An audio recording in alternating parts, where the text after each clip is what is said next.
আলহামদুলিল্লাহ, আলহামদুলিল্লাহ, স্বাধীন হয়ে গেছে দেশ। আর এই স্বাধীন দেশে প্রাণ ভরে নিঃশ্বাস নিতেছে আমার দেশের মানুষ। ধন্যবাদ দিয়ে ছোট করব না আমার দেশের মানুষ, দেশের ভাই বোনদেরকে এবং ছাত্রছাত্রীদেরকে। তার সাথে দোয়া রইল বাংলাদেশের সেনাবাহিনীদের জন্য। আপনারা আমাদের দেশের ভাই বোনদেরকে এতটুকু সাপোর্ট দেওয়ার জন্য।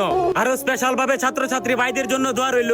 আজকে তোমাদের এই ছাত্র আন্দোলনের জন্য আমরা প্রবাসীরা রেমিটেন্স বন্ধ করে দিয়েছি। আসলে আমরা প্রবাসীরা বোকা ছিলাম, বুঝতেও পারি নাই যে আমাদের রেমিটেন্সের দ্বারা পুরো বাংলাদেশ চলে। আর তখনই তোমরা আন্দোলন করে বুঝিয়ে দিয়েছো যে আমাদের প্রবাসীদের দ্বারা পুরো বাংলাদেশ চলে।